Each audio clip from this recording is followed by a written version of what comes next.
Guys, we should be live right now. We have a lot to go over and a probably shorter period of time. I am feeling a little bit sick. I think my daughter got me a little sick yesterday. So she's been sick. She is healthier today, which means I'm a little bit sick. Not anything to worry about, but it is something interesting to know. So today, we are going to talk about. Give me a second to pull up the chat. Here we go. Oh, wow. Yes, today we're going to talk about the franchisees, specifically the Sarasota franchisee. Last night, they posted this letter. I'm going to read the letter. The current letter has been deleted. So if we went to the Bricks and Minifigs Sarasota, we would not find that letter. So maybe corporate took it down. Maybe corporate was mad. Maybe corporate threatened to take over the Bricks and Minifigs. But it does seem like, yes, it's this one right here. And it was posted like right here. So as you can see, the post has now been deleted. This is a owner who is, these are the owners right here.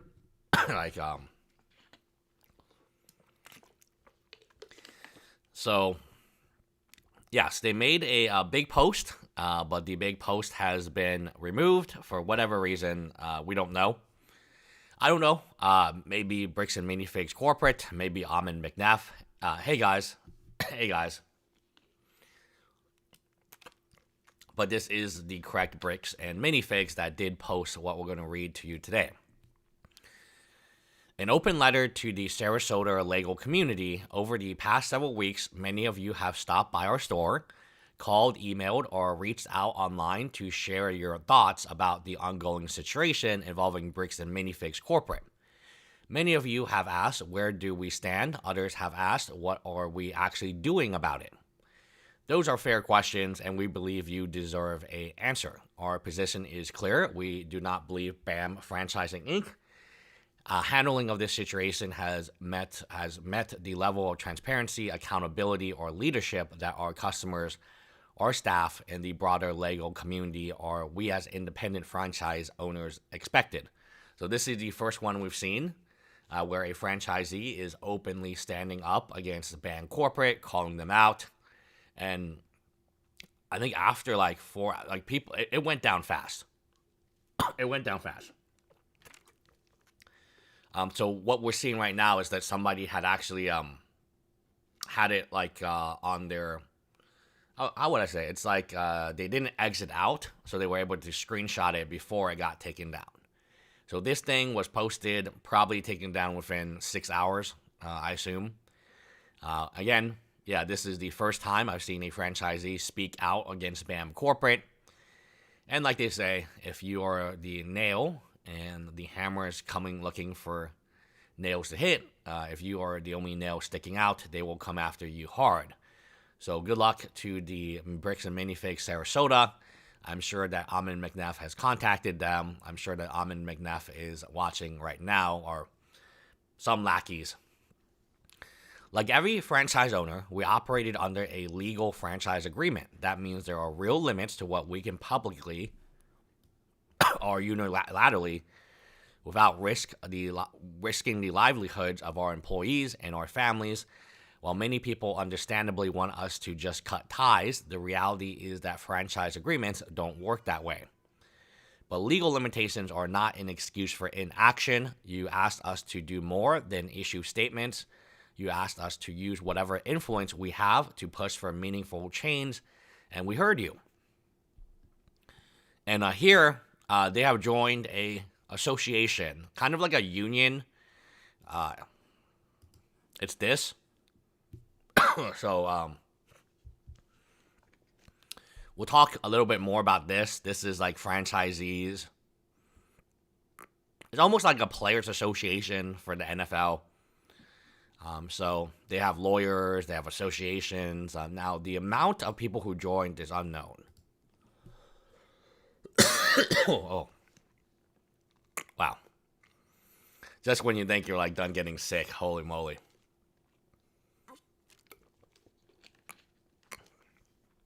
That's why the Bricks and Minifigs Sarasota has joined with other franchise owners through the Independent Association of Bricks and Minifig Franchisees. So they created their own chapter of the American Association of Franchisees and Dealers. So this is going to be very dangerous to BAM. The one thing that BAM doesn't want is they don't want the franchisees talking to each other, coordinating with each other, and saying, you know what, that happened to me. Did Ammon do that? Oh, wow, Brandon Best, that guy, that Waka Waka guy. Like, once they start talking, I think they're going to come to the obvious conclusion that they have been bamboozled into a franchise system that doesn't really care about them. Now, how many of the 300 stores? Now, some percentage of these stores I don't think are actually launched. So I think there's actually 200, 250 actual stores active today. Well, it is over 100 of them. Let me repeat that again. It is over 100 of them. That's wild, right? We represent over 100 stores and counting across the franchise system. Now, why was this deleted? Who deleted it? Obviously, this is like telling the other franchisees, hey, come join us. Don't be afraid. There's 100 of us. You don't need to be afraid and cowardly. Like, I can read you the specific Bricks and Minifigs in Texas, and they are cowards, all of them. And I don't think they have joined this, right? I think that it's a lot of the Bricks and Minifig franchisees are still talking shit about Brian Menzel. We have this video about from our good friend Sheldon Norcross, where they're literally making fun of stealing Brian's Legos. That's not a great look. And you look at their Facebook, not everyone is in on this, okay? There are many people who still support Bricks and Minifigs corporate. And they will tell you that they're independent. They will tell you that they're cowboys or they're mavericks and they never listen to anyone but themselves, and then they'll just listen to corporate. And they'll hold the corporate line. So there is a battle now. So 100 stores versus 150. So the 150, I can tell you, are staunchly loyal to Bricks and Minifigs. I've talked to them. I was not super aware there was 100 of these. That seems like a lot to me. But I do know that some people were organizing and they just want to get rid of Bricks and Minifigs corporate.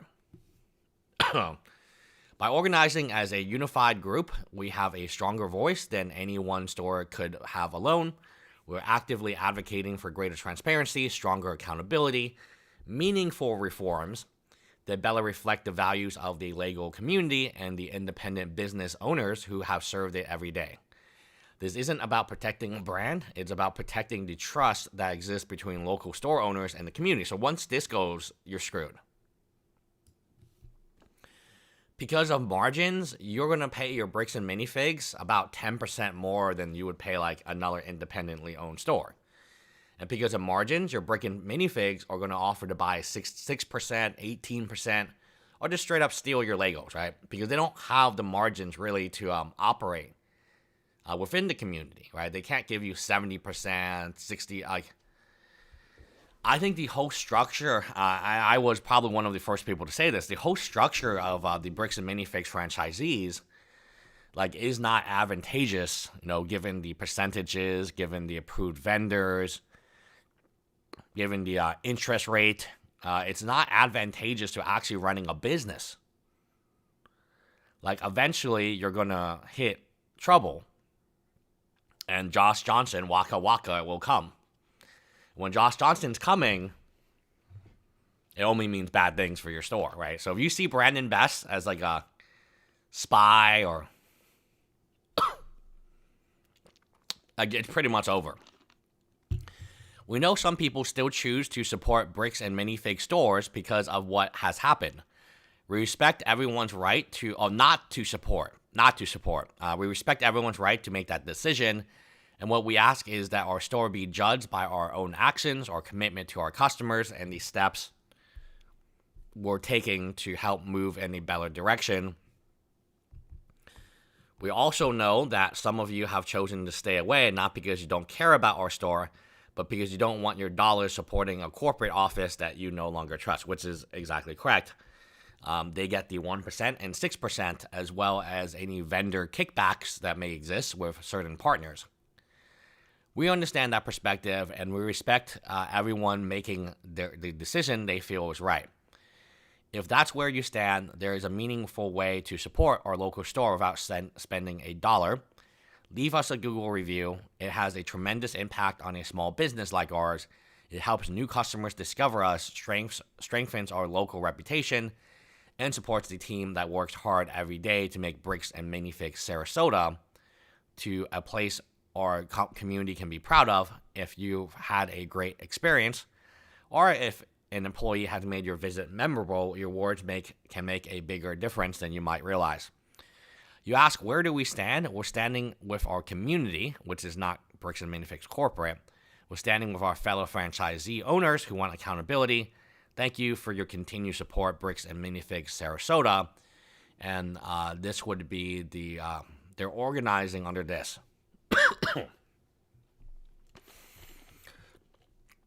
So,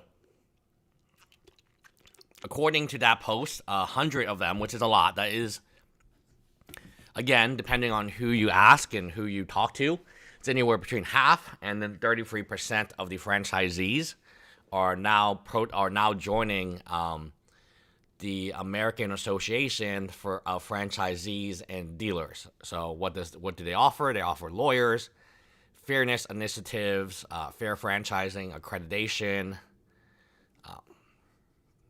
I guess this is an ad. So here are the stores, I guess, mostly HR, it looks like. Health Benefit, Chatter, Lawyers for Franchisees, Ring Central. These are their partners, sorry. These are not actually their clients, they're their partners. And they have their own, let me see if I can find anything, right? Let's see if I can find anything.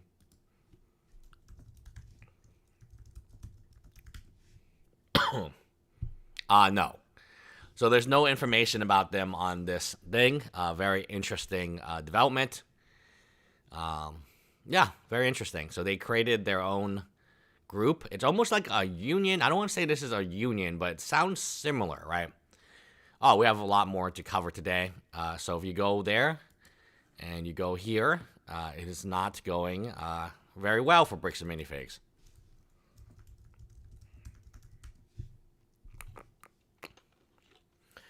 Yes, the franchisees, some amount of them are going to unionize or have already unionized. Oh, you sent me the chapter? Okay.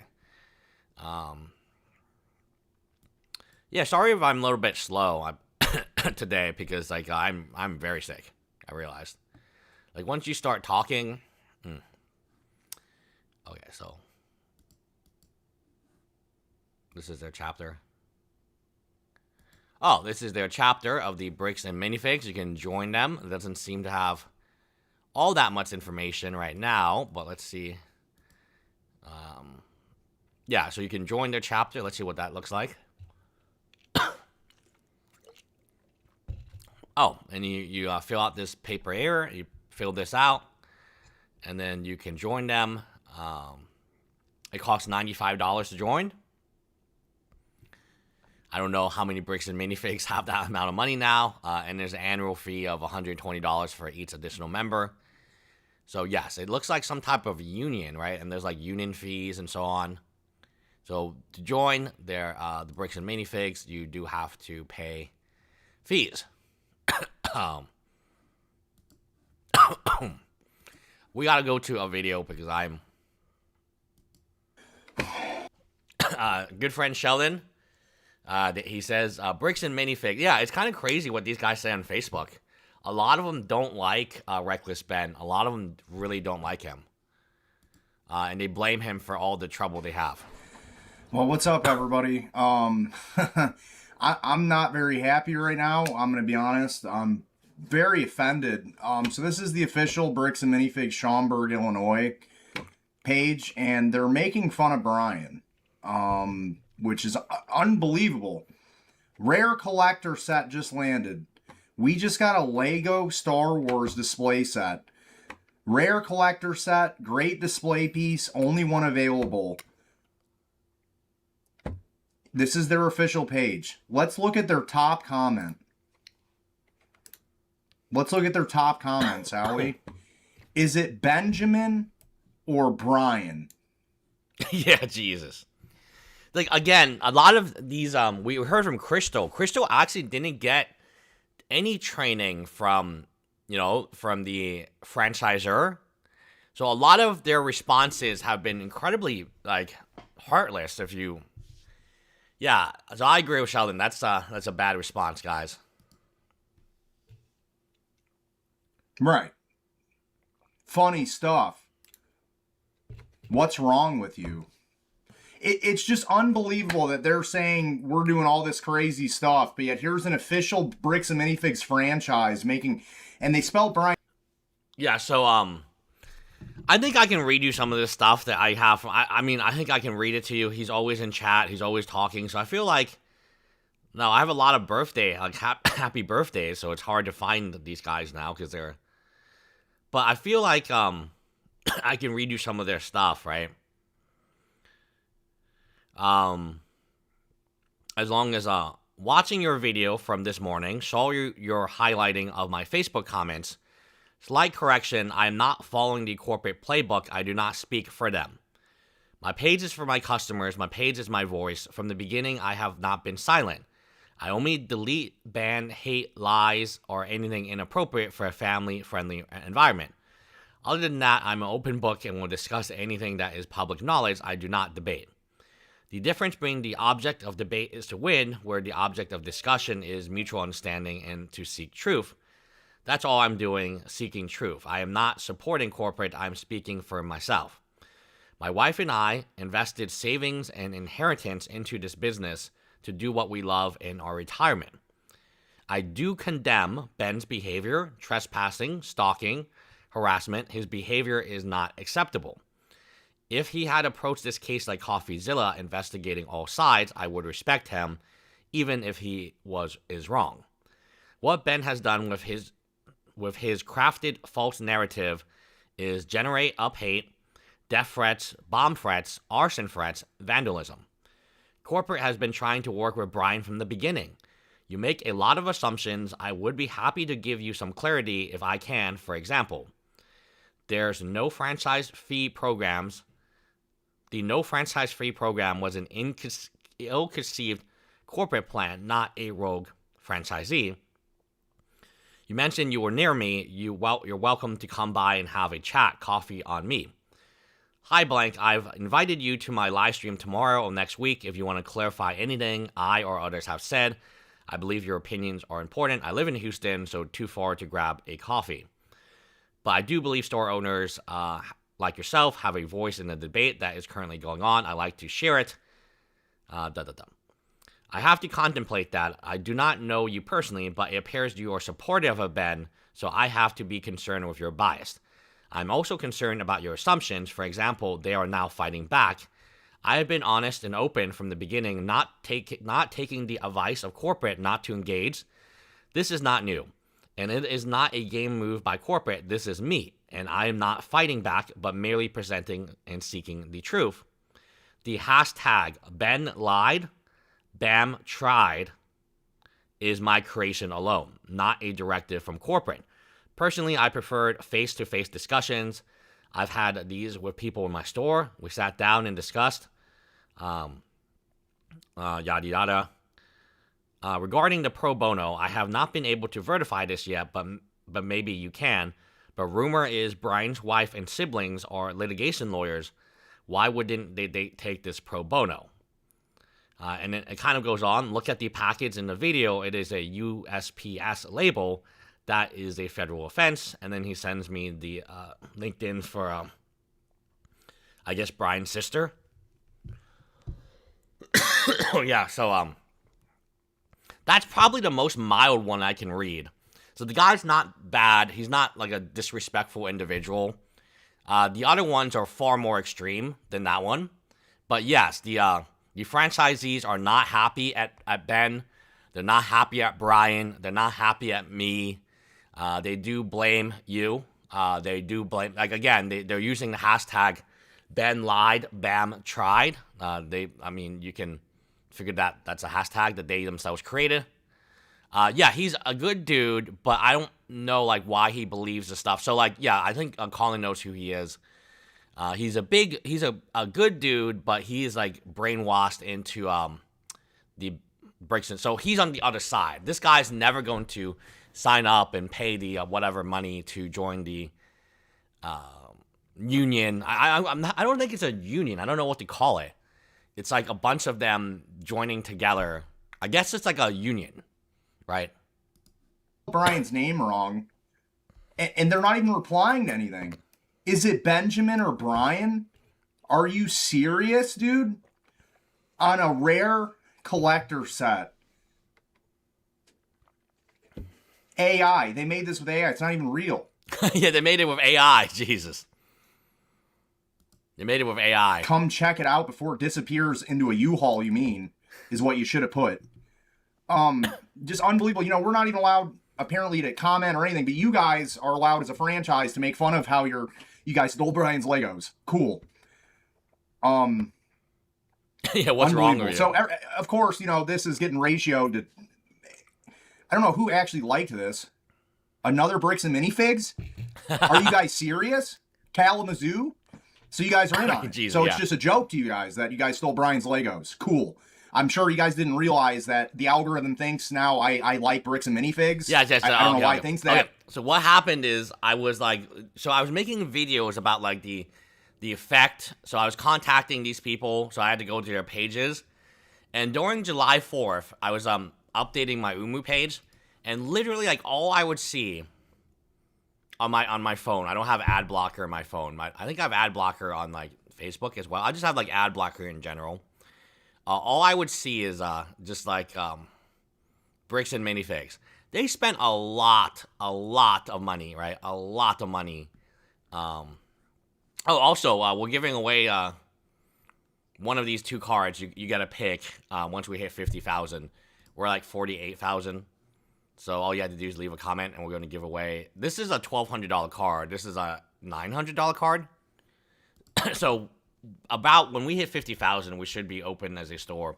So we're giving away a $1,200 card. Or if you're, or if you don't want the $1,200 card, you can pick the $900 card. I mean, it's up to you, right? But let's continue on. It's that, but the fact you're saying is it Benjamin or Brian? Who else are you talking about? There's nothing they're even replying to. This is their comment the author added. Sick, just rub it in, that you stole Brian's Legos. Just rub it in on an official Bricks and Minifigs franchise. I hope Schaumburg, Bricks and Minifigs knows I just sent this to Reckless Ben. I'm like, I hope your lawyers show this in court. Because it's like, you guys, we're not allowed apparently to talk about anything, but you guys are allowed to go on the record on your official pages, and Kalamazoo thinks... Yeah, so this is, yeah, it's kind of interesting to see, like, Bricks and Minifigs employees, and they are, the only person liking this are, like, either the Bricks and Minifigs pages themselves, or the employees. So, it's kind of bizarre, yes. Thinks it's great. Here it is, Bricks and Minifigs Kalamazoo is one of the actual likes. If we go to the angry reacts, it's the most prominent. There's 82 of them. There's only 18 likes. There's 82 dislikes. 31 people reacted it. Which I don't think it's very funny to steal from dying old men. But Bricks and Minifigs obviously does, because they made an AI post. So they think it's funny. They think it's comedic to steal from old people. Yes. And they also now know how to use hashtags. This is new. Previously, they were not using hashtags, right? Now they know how to use hashtags. So they're evolving. They're evolving. Basically summarizes Bricks and Minifigs, right? They also just think it's funny. Apparently, come on down to Schaumburg, Illinois. Rare collector set, Star Wars, made with AI, so it doesn't even exist. And they put, is it Brian or Benjamin? Yeah. Is it Benjamin? At everyone. Did you all have Lego shovels for this hole you're digging? I'm, like, sick, but I will route my stream. I think BBQ is going on at, like, I want to say, like, 2 my time. I'll, like, hold my stream long enough until, like, I have, like, other audio we can listen to and stuff like that. And then I will route. So somebody tell BBQ to raid. Yeah. He's got to put his raid thing on. But yeah, I'll raid his stream. I think he's starting at 2, right? Like it's 12 p.m. Central. No, 12 p.m. 2 p.m. Yes, correct. So I will go until 2. I'm very sick. And then we'll raid. So he needs to turn on his raid button. So somebody needs to tell BBQ. Because there's like a button that he's got to press. Otherwise, we can't raid him. I mean, how old is the guy you stole this from? One from? No, we have a very disturbing news about Tattle, guys. This is very disturbing. I saw it on Reddit. We finally got to see like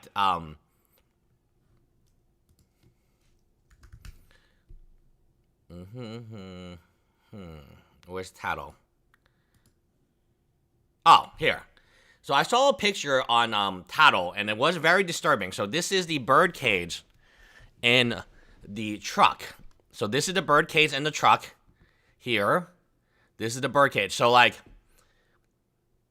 to be honest, knock on wood, I don't think Tattle's alive. So the bird cage is taken apart. So, like, they either released Tattle or something happened to Tattle before this point in time. So the timeline is, Tattle's in the store. Now the bird cage is in the truck. I believe this is Brandon Bess's truck, right? But it does seem like the timeline is not... here's Alex. The timeline is not productive for Tattle being alive. Either, and we know from Crystal said Tattle's a parakeet, and its wings are clipped. And like anywhere you go, especially in summertime, there are wild dogs, there's wild feral cats. The likelihood Tattle is alive is diminishing. Because, like, if Tattle was alive, why would you take apart the cage? Wouldn't you just put Tattle in the cage? No, I think this is Brandon Bess's truck. Josh Johnson wasn't there. Right? So, you know, like, it's, yeah. So, yeah, maybe they gave it, but, like, wouldn't you give the cage? So, if Ammon Mcneff says, I gave it to a non-kill shell. So, like, I've had ferrets before. I fostered them. They came with cages, and when I found them a home, I gave them the cage. So if this is a parakeet, it's anything like a ferret. If you were to give it to like a shelter, an animal shelter, they would ask for the cage, because otherwise, where would they keep it? Yes, not brute. Yeah, exactly. Like if you're going to turn over the bird to the Humane Society or an animal shelter, no kill shelter, why wouldn't they ask for the cage? Right? So here we have evidence that this is the cage. So it does not look good for Tattle, because if Tattle was in the cage, why would you destroy the cage? If Tattle was alive, wouldn't he come with the cage? Right? Oh, okay, so they're saying it's Josh Johnson's truck. You know that dude. Oh, you know that dude. Yeah, freshly stolen. Apparently made with AI to then hope it was worth it. Yeah, this is, yeah, absolutely wild to be taunting this situation. Some of the stores you feel bad for because they're caught in the middle. Not this one. Yeah, stole a family. I mean, written by, okay. Wow. Yeah, it's just unbelievable. Luckily, you guys must be... It's not something to joke about. Like, you guys stole Brian's Legos, dude. The fact you're going to joke... Closing early to bring in the U-Hauls over the holiday weekend. I just cannot believe these arrive in freezer bags in Utah. Oh, jeez. Let's see. I kind of get it. It is a really tough situation to be as a business owner, because you do have to rely on social media. In today's environment, you do have to rely on social media to drive traffic, new customers, and so on. So when you post anything, it's all like brick by brick. It's all really things that you probably don't want to see, right? But that's part of what's happening here. Let's see.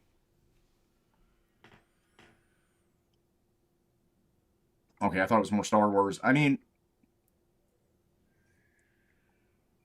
yeah, I mean, they're just getting ratio. I mean, this has got to suck. But making fun of Brian's dying, like, well, sick. I shouldn't say dying. His dad's doing better now and stuff, and when the video started, so yeah, that's good. Oh, that's good. So Brian's dad is doing better. So, yeah, that's good to hear. His dad's still very elderly and stuff, so making fun of the situation is really wild. Let's pull up. I'm going to just, make a video out of this, too, I guess, now that we're already on Facebook. Let me go to...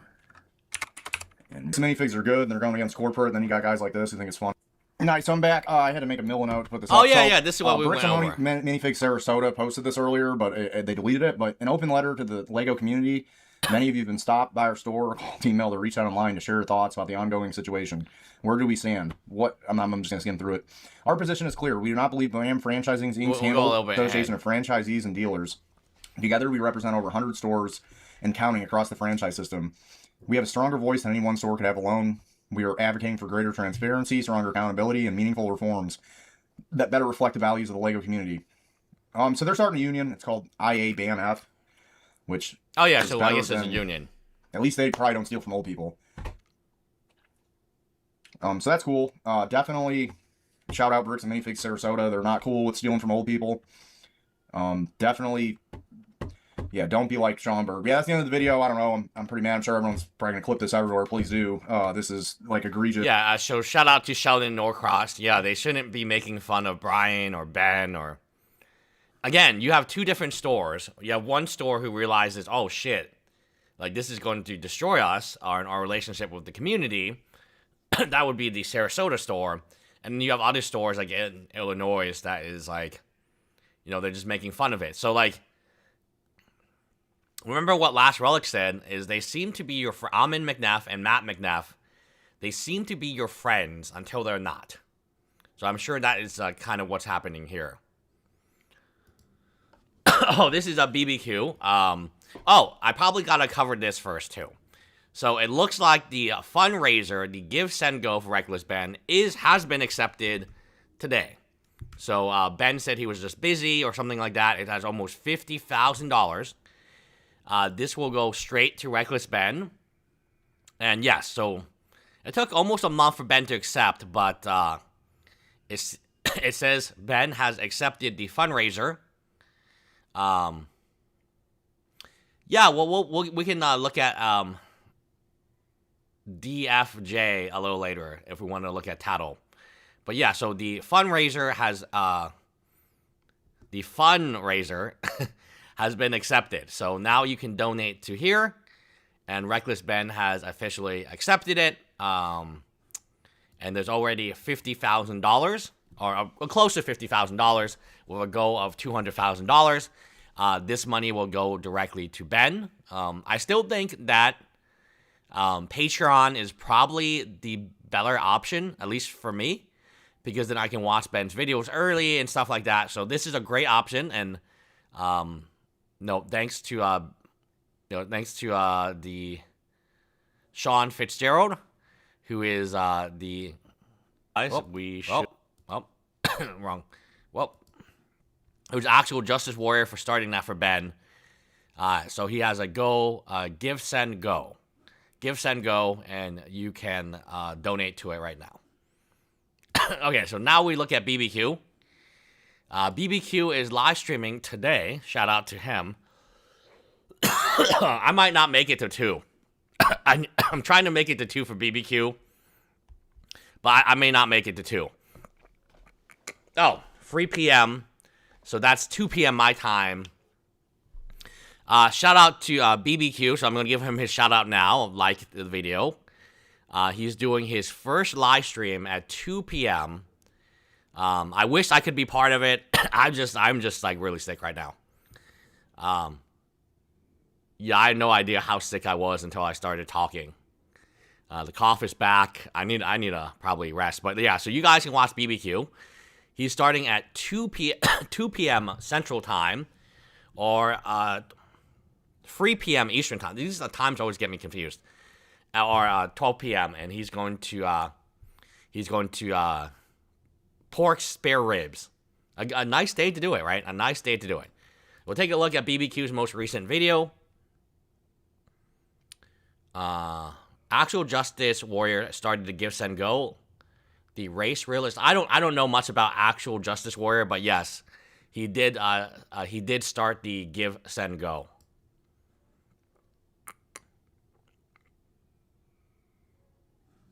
Hey everybody, I hope you're having a wonderful start to the 4th of July holiday.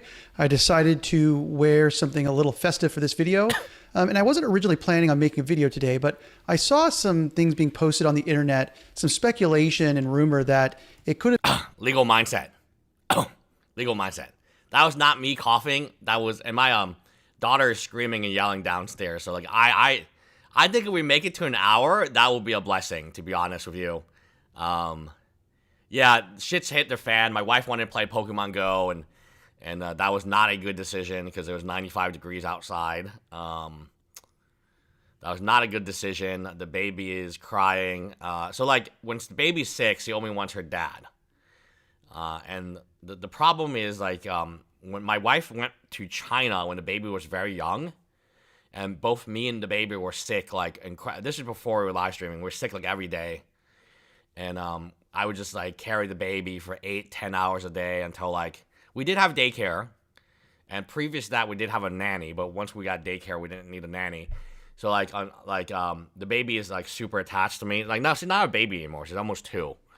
But, I can hear that she is not in a good mood. And she was very sick yesterday. So, my wife is a huge Pokemon Go fan.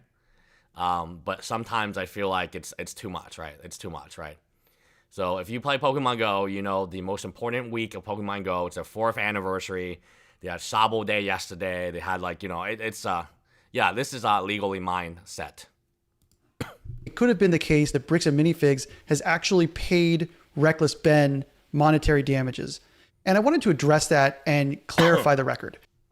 And just as a reminder for everyone, I am a practicing litigator. Yeah, so where did he get this idea from? Well, there's one guy saying this. So we'll see if he's right. I haven't watched the video. There's one guy saying this. It's this guy here. Bam paid Reckless Ben. So if you want to know who's saying that Bam is get paid by Reckless Ben, it would be Legal Mindset. Litigator. I have 15 years experience litigating civil cases in federal courts all around the country. So let's get into it. I did watch Reckless Ben's Patreon video yesterday.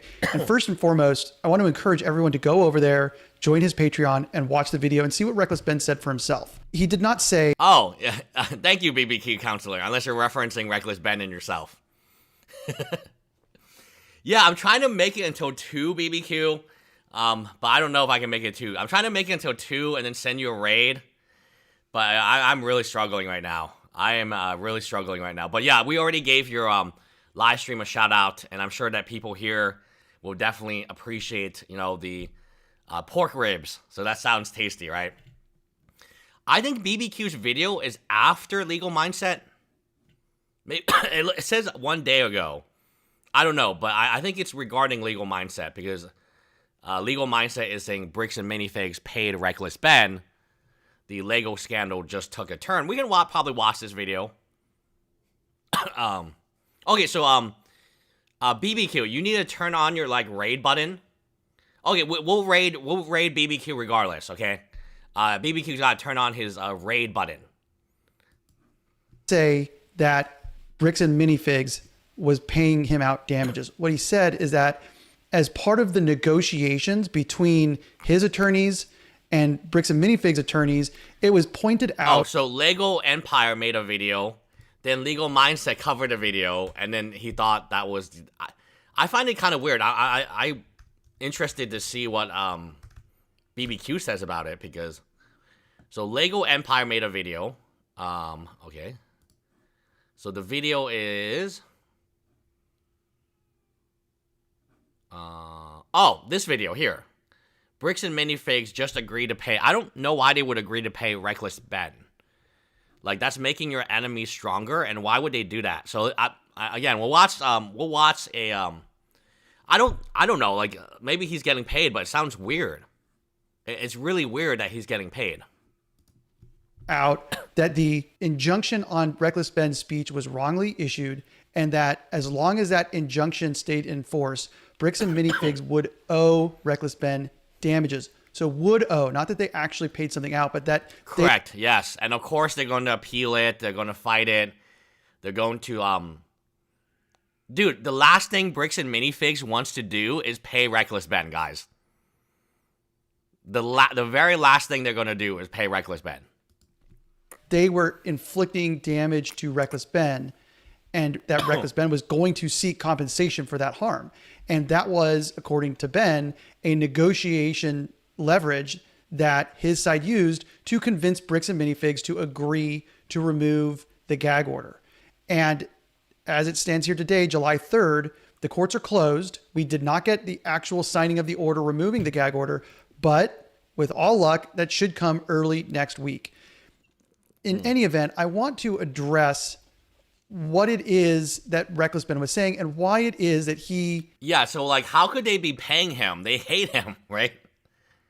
Why would they be paying him? Like, why would they be secretly paying him under the table? Like, they're literally in a legal battle for their lives, or a PR battle, which they're losing a lot. It doesn't, like, really make sense. So they're going to secretly pay him so he can beat them up in court? Like, it's kind of weird. He and his side believe they're entitled to damages. But first, I just want to orient everyone. So what we're talking about is a negotiation that occurred before the case was transferred to federal court. So this would have been a few weeks ago. Reckless Ben's attorneys negotiating with Bricks and Minifigs attorneys while the case was still in state court in Tony Graff's courtroom. Tony Graff is the judge who issued the TRO. He also did not require a security bond. I have problems with both of those. We'll talk a little bit about them, but let's just orient. So we're back. Yeah. So my daughter was sick yesterday, and she transferred these sickness to me, and I didn't realize I was like super sick until like I started talking, and then I was like, oh, like we have to like really do a chill stream. So we'll look at these 3 videos. BBQ has a stream at 2 p.m. I'm going to try my best to last until 2 p.m. No promises. But if BBQ wants to like stream at 1:30, I think I can last until 1:30. I'm going to try to make it until 2, and then I can send a raid over. That I think would be pretty cool. But yeah, yeah, it's tough, guys. We're back in time a couple weeks. We're still in state court, and the parties are negotiating what will happen if the plaintiffs don't agree to remove the gag order. Oh, yes. We will be talking about our good friend, Legal Mindset, or Go East. So we'll watch his video. So I guess we'll watch Lego Empire's video first. Hopefully there's no, like, copyright music. We'll watch Lego Empire. So we'll finish watching BBQ's video and his take on it. Then we'll watch Lego. It's a very weird thing to say that, like, they're paying Reckless Ben. Maybe Reckless Ben is asking to be paid, but he's definitely not being paid right now. Come on. Bricks and Minifigs hates him so much. You think they're just giving him money under the table? Like why? So let's pull up Utah Rule of Civil Procedure 65. And so if we look here, there's a statement here that says the court shall condition issuance of the order or injunction on. So the most important part is my daughter's okay for Monday, because then she can go to daycare. If there's no daycare, there's no stream. Basically that's it. So like I have missed a few streams before because of no daycare means no stream. On the giving of security by the applicant in such sum and form as the court deems proper. Yeah, like, so Discord, you know, like, today's a chill stream, but Discord has a lot more, and it's constantly being updated and so on. Unless it appears that none of the parties will incur or suffer costs, attorney's fees, or damage as the result of any wrongful order or injunction. So let me break this down. My interpretation of what Reckless Ben was saying is that it goes to this section. The state court, Judge Graff, was required to issue a security bond and force Bricks and Minifigs to pay a security bond in the event that the gag order was found to be unlawful. Now, Judge Graff didn't order that, but I think Reckless Ben has a very strong position that that was improper. And if and when they had gone into court before Judge Graff and said security absolutely was required, I make my living through my speech, and I have absolutely suffered economic harm, then I think things might have changed.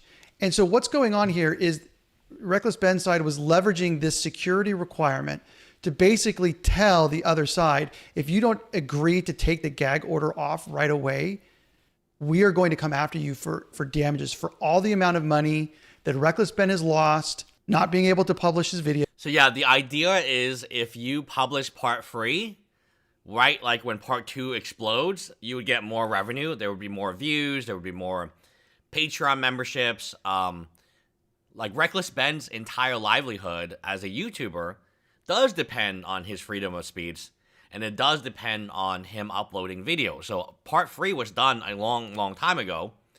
According to Crystal, the North Korean hacker, Sheldon, and Tyler, we were going to be blown away by part 3. So, oh, Billy, thank you, Billy, for the $5. I'm sitting in a restaurant right now and can't hear this, but I watched the replay. Keep up the good work, Tony, and to all of you BAM owners. Speak. Yes, absolutely. Thank you. Enjoy lunch. I assume it's on lunch, right? So thank you so much, Billy, for the support. Always love having Billy here. And then if we do get Crystal, we will let Billy will be the first person to know when we have an interview with Crystal. Now, might be a little bit more difficult than initially thought because he does have to check with her lawyers. Videos. And also we are going to seek our attorney's fees, which could be substantial, for having to bring the motion and correct this. And given how unconstitutional the prior restraint was, the gag order. Yeah, shout out to Refresh Toys and Bowling Green, Ohio. They're moving to a new site. I can't wait to have Billy on again to see the new Refresh Toys. Or if he changes his name. As well as how wrongful the court was in not requiring a security bond up front. The plaintiffs knew they were walking into a meat grinder. The judge was going to excoriate them over these things. He was very likely going to go back on himself and reverse himself on the issue of the security. So 2 consequences from that. Number 1, that's why the plaintiffs were okay reaching a deal that has the gag order removed. Now we know how the negotiation played out. Number 2, that probably is also playing a little bit into the moving of this case to federal court, because Judge Graff. Yeah, so basically Tony Graff did a very bad job. He should have required the security.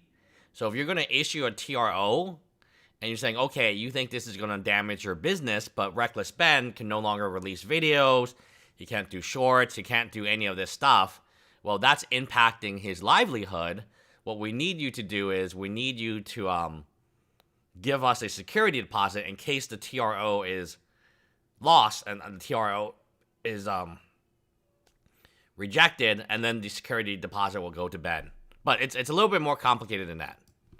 Graff, to the extent he might not have ruled with Reckless Ben on this, I think a federal judge had a much higher and has a much higher chance of siding with Reckless Ben, getting the gag order off, and really questioning the failure. Yeah, dude, the franchisees are effed in the butt, man. We looked at the franchisee contract. No way, no hell would you would sign that contract. Let me tell you, the current contract. So Crystal, I think her contract was like 88 pages. Last Relic's contract was like, dude, the current contract has ballooned to like over 100, 200 pages. There's no way you can, like it is every single time, every single year, every single contract. Like everyone is not on the same contract. And that should already be like very alarming that the contract is changing so often that like your contract is specific to you. And as somebody who signs on to the franchisee a year later, they're going to have a different, larger contract than yours. I think the bird is dead. I don't want to, I'm knock on wood, the bird is not, but I think based on the evidence of the bird cage being in Josh Johnson's truck, I've been told it's Josh Johnson's truck. If you were to give the bird to the animal shelter, they would ask for the cage, of course, because of the smell and everything else, right? Like you don't want to, and you know that everyone knows this. Like if they have like ferrets or animals in cage, you want them to have the smell of whatever the current smell is. So for some reason, Josh Johnson in his truck has a cage that is taken apart and almost looks like it's trashed. That actually means that the bird is probably either released in the wild or Josh Johnson killed it. Either one would be Josh Johnson specifically killing it. The other one would be him sending a parakeet out in the wild that doesn't fly because its wings are clipped.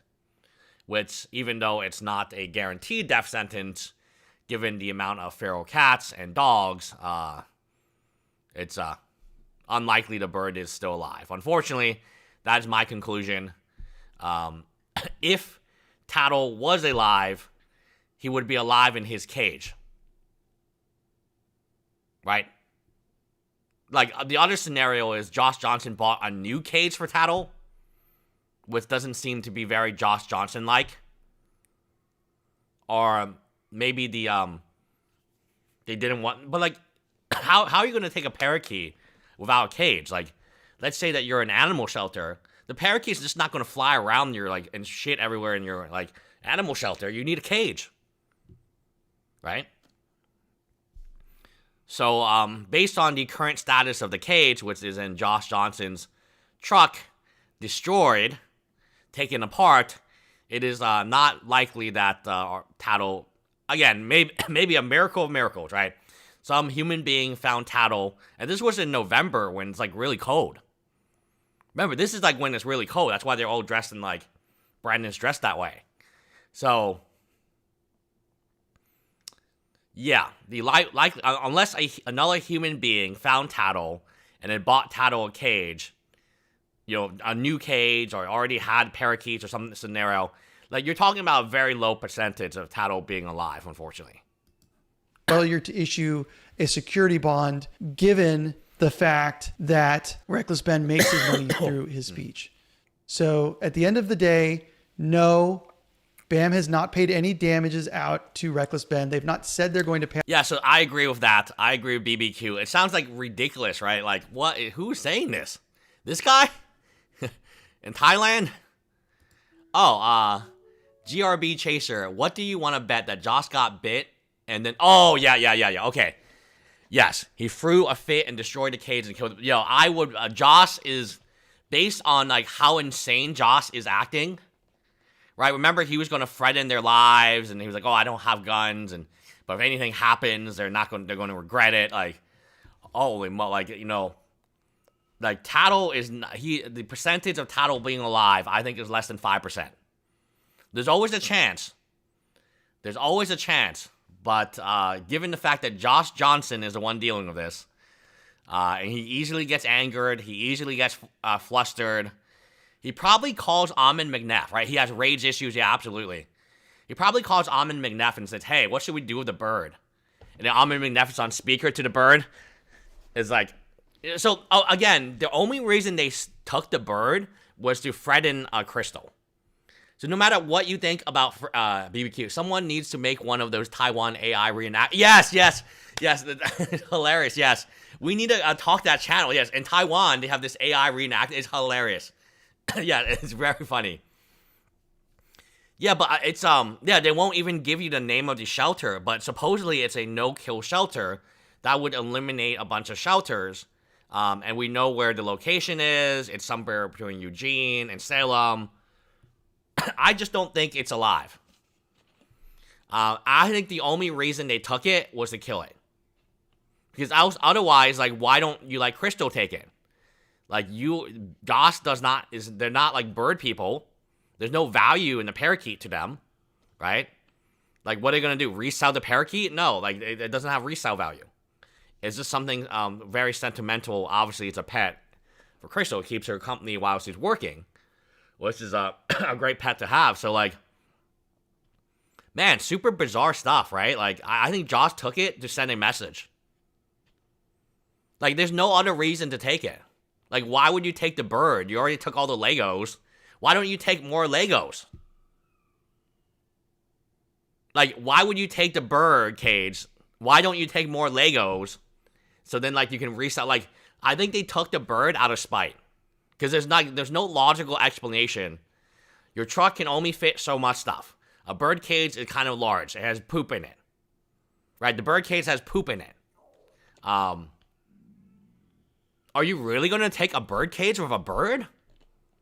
Like, what is the purpose of that? Like, why don't you just take more Legos?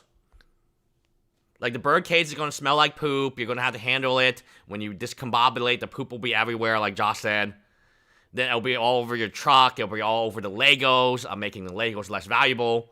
Like, at some point in time, maybe there's incompetence, right? They just saw a bird and wanted to take it. But, like, it just logically, if they sat there and said, you know what should we take? The answer would be more Legos, right? The answer would be more Legos. It certainly wouldn't be a bird cage full of poop and a living bird. You know, that would be the last thing you want to take in the store, to be honest. Yeah, you took the bird. You took the bird. Bricks and Minifigs may have to pay Reckless Ben a hefty sum of money. Today, Reckless Ben posted an update video on his Patreon going over the ongoing legal situation and giving an update on part 3. And I can't show a lot of good information. He goes over how his legal team and Bricks and Minifigs have been negotiating during this case. And I am under the impression that this started with the modifications of the temporary restraining order, and during that time there were other negotiations going on between Reckless Ben's legal team and Bricks and Minifigs' legal team. And at some point, yeah, but they never got paid because the judge did it wrong. So I don't know. Like, this doesn't seem right to me. So we just listened to BBQ. I think BBQ's right. BBQ is an attorney. I don't know if Lego Empire is an attorney, but he never got paid because there was never any security deposit, which was a mistake. So, yeah, how did they pay him? It's kind of weird. And then Legal Mindset took it and was like, oh, he got paid. Oh, he's got the mental health thing. Oh, he's trying to recover. He's Bricks and Minifigs today. Let's get into it today with Reckless Ben and what's going on. I can't show you the actual video. So, do you think Legal Mindset paid for the Patreon to unlock it? No. So this is kind of like a troubling thing that's happening, right? So I believe Lego Empire is a non-lawyer. So Lego Empire, who is on the Patreon, goes and watches Reckless Ben's video. And he comes to the conclusion that, hey, Bricks and Minifigs just agreed to pay Reckless Ben. Now, Legal Mindset then watches his video, Lego Empire, he's citing his video right here, and is saying, like, oh, well, you know, he got paid. But Legal Mindset is a lawyer, so, like, a lawyer saying this is much worse than, like, a non-lawyer, which Lego Empire is. So a lawyer is using Lego Empire, who's not a lawyer, as legal evidence that Ben got paid. Video itself, because it is of course on its Patreon. Ben in this video gives us a lot of good information. He goes over how his legal team and Bricks and Minifigs have been negotiating during this case. I think the negotiations as a whole have been going on essentially for the last couple weeks. I think that Yes, as soon as Ben got his attorneys, they would have negotiated. We know this because the TRO was modified by both sides. Right, and then then the Bricks and Minifigs side wanted a preliminary injunction in exchange for the TRO being modified.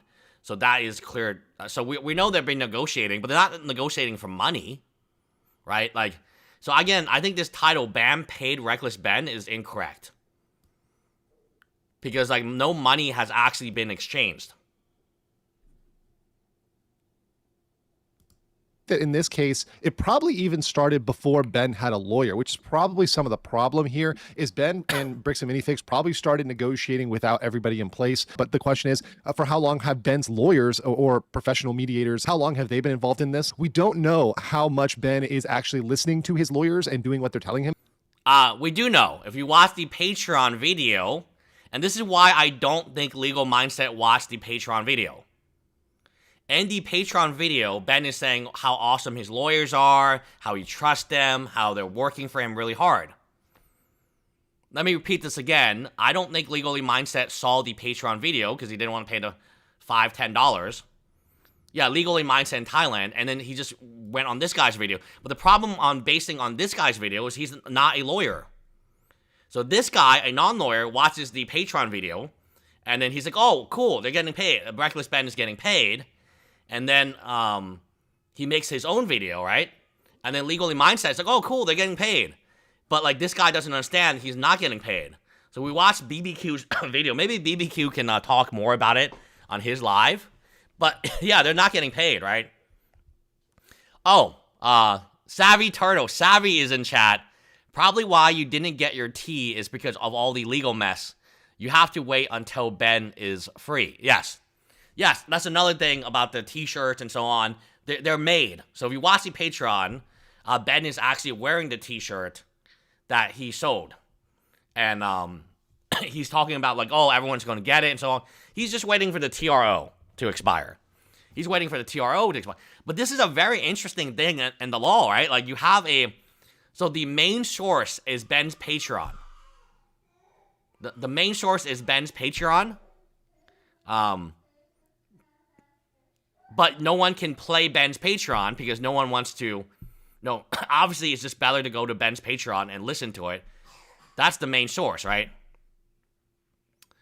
But the Lego Empire did... I believe he did listen to it, but because he's a non-lawyer, he misunderstood what they were saying. And then Legal Mindset, who is a lawyer, who didn't look at the Patreon, because if he had watched the Patreon, he would know that Ben is really complimentary of his lawyers. So he says this, which is not correct. Case, it probably even started before Ben had a lawyer, which is probably some of the problem here. Is Ben and Bricks and Minifigs probably started negotiating without everybody in place? But the question is, for how long have Ben's lawyers or professional mediators, how long have they been involved in this? We don't know how much Ben is actually listening to his lawyers and doing. We do know, because if you watch the Patreon update, he is listening to their lawyers.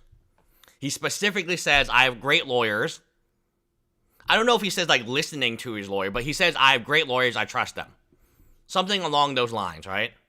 Like, in fact, I can, I'm not going to spoil it for you, right? But, like, on the Reddit, they actually have, like, some type of summary, which I feel like was fair. So here, this is big news. There is a union now, 100, right? Again, I don't know what to say. I don't want to keep scrolling, because who knows what we can get. Yo. So, Ben, like, Patreon? Let's go on Patreon. Let's go with Patreon. No, there is no security bond at all. So, okay, this is the latest Patreon update, okay? I felt like this was okay. Basically, two judges signed on a modification, freedom of speech. So that was an update. I'm trying to find the other update. Anyway, regardless, this was the update. You can pay $5 to listen to the update. So he talks about the legal stuff, and part of that discussion is he really likes his lawyers. So he is listening to the lawyers. Sheldon is listening to lawyers. Tyler's listening to lawyers. They've all confirmed that they are indeed. Crystal's listening to lawyers. They're all talking to their lawyers. And doing what they're telling him to do, or what Ben is doing, if Ben is doing Ben, and Ben wants to do things his way. And that's part of negotiations. And at some point during these negotiations, Reckless Ben's team basically pushed for Bricks and Minifigs to pay damages for every day that Ben was under the temporary restraining order. And this is something I've actually been bringing up, and I said that I hoped that Bricks and Minifigs would pay Ben damages for what has gone on. And that wouldn't be unreasonable. He's not. But there's no security deposit. So it was all this stuff, right? All of this stuff was under Tony Graff. Again, all of this stuff was under Tony Graff. So now they have a new judge. They moved to federal. So Tony Graff is the one who issued a TRO that was very broad. And he actually refused. He actually refused to change it, modify his TR. So Tony Graff is the one, and everything, he didn't require a security deposit. There was no security deposit. So, where's the money coming from? How is the money being paid to Reckless Ben? Where's the source of money? It would be a security deposit, but it was never required because Tony Graff didn't do it. So, He's not allowed to create content. He's out there not making money, not profiting. Right now, he could be very profitable if he was making videos. Like, for example, look at my videos and other videos on this topic. They're getting hundreds of thousands of views. So if Ben can make videos, he would be making a lot of money. Not to mention, I hope he's factoring in. Yeah, we all agree to this, but there's no security deposit, and now we have a new federal judge who didn't issue the TRO, right? Yeah, we're trying to stream it every day. We're gonna try.